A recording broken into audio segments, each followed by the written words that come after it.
आखिर क्यों रोज रात में मेरा पैर बंधा मिलता और मेरे रूम में कोई ना होता। ये एक सच्चा वाकया है जो मेरे दोस्त के बीवी के साथ पेश आया था। वो बताती है कि मैं 5 सालों में अपने ससुराल कभी नहीं गई।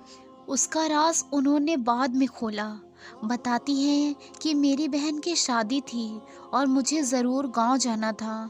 उससे पहले कई दफ़ा गांव जाने का इरादा हुआ, फिर मैं मना करवा देती क्योंकि मेरा दिल नहीं करता था कि मैं वहां जाऊं। क्योंकि हमारा कुछ सालों पहले कुछ रिश्ता ख़राब हो गया था, लेकिन अब बहन की वजह से जाना पड़ा। जब वहाँ पहुँची तो वहाँ एक रौनक लग गई थी। मैं भी उनके साथ बहुत खुश होने लगी थी क्योंकि मैं गांव बहुत सालों बाद गई थी। मेरे शौहर कुछ खास खुश नहीं थे। मुझे समझ नहीं आ रहा था कि वो यहाँ आकर इतने उदास क्यों रहने लगे, जबकि उनका यहाँ मन बहुत लगा करता था। मैंने उनसे पूछना गवारा न समझा। मैं अपने बहन के शादी में कोई टेंशन नहीं लेना चाहती थी।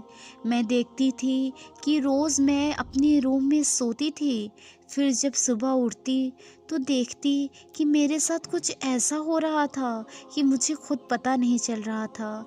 मेरा पैर बेड से बंधा रहता था।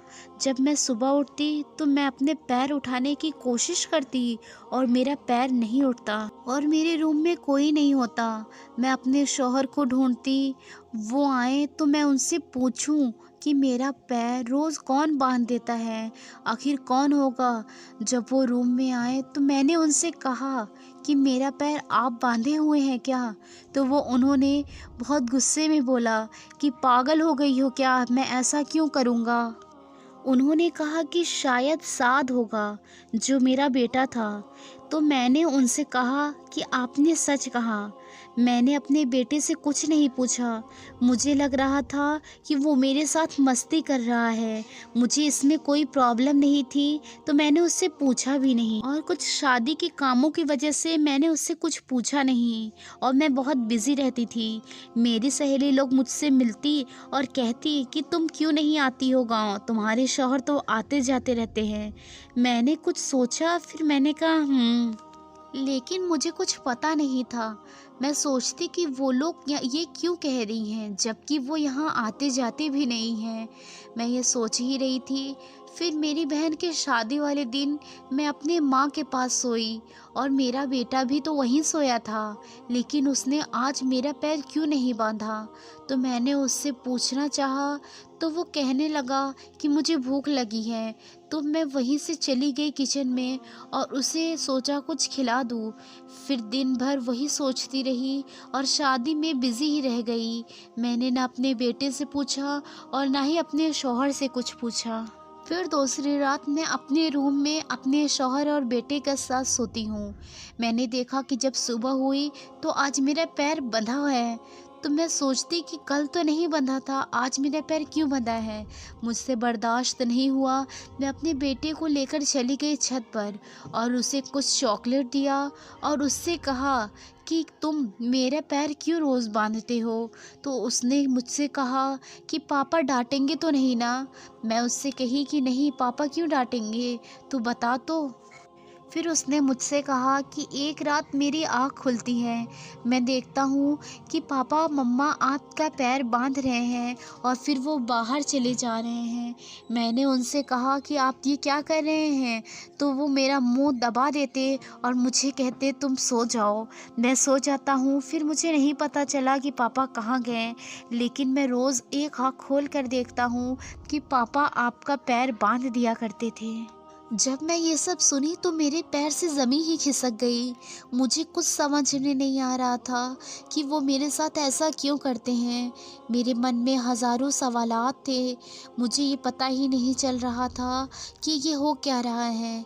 मैंने उस रात सोचा कि आज मैं सोऊंगी नहीं और देखूंगी कि ये मेरे साथ क्या करते हैं। फिर जब मैं रात हुई तो मैं सो गई, यानी सोने की नौटंकी करी। फिर रात में ही मेरे शौहर उठते हैं। करीबन 2 से या ढाई बज रहे थे और मेरे पैर को रस्सी से बांधने लगते हैं। मैंने एक आँख खोल के देखा तो वो बहुत ज़ोर से मेरे पैर को बांध रहे थे। मैं क्योंकि ऐसा सोती थी कि उन्हें पता नहीं चलता था कि मैं जग रही हूँ या सो रही हूँ। मैंने अपने बेटे को उठाया और कहा मेरे पैर को खोलो, क्योंकि मेरा पैर मुझसे दूर पे था और मुझसे नहीं खुला जा रहा था। उसने उठा और मेरे पैर को खोला। आखिर में वो 6 साल का बच्चा ही था, उसे क्या क्या सहना पड़ता था। तो फिर जब उसने खोला और मैंने उसे सुला दिया और चली गई घर से बाहर। फिर जब मैं गई बाहर तो मैंने देखा कि मेरे शौहर कहीं नहीं हैं। तो मैं चली जाती हूँ छत पर और छत से एक लकड़ी की सीढ़ी जो होती है वो पीछे के घर की तरफ लगी हुई है। मैं देखती हूँ कि वहाँ पे एक लकड़ी की सीढ़ी है, तो मैं वहाँ से उतर जाती हूँ। और जब गई उनके घर में तो मैंने देखा कि मेरे शौहर एक लड़की के साथ वहाँ पर थे। मैंने उन्हें देखा तो मेरे पैर से ज़मीन ही खिसक गई। मुझे जो जो दिख रहा था सब मेरे अनुमान के बाहर ही था। मैंने देखा और खूब ज़ोर से चिल्लाया तो वो मेरे पास चले आए और मैं बेहोश होकर गिर गई। फिर मैं उठती हूँ तो देखती हूँ मैं अपने रूम में अपने बेड पर हूँ। मेरा बेटा रो रहा है और मैं उठते ही मैं भी रोने लगी।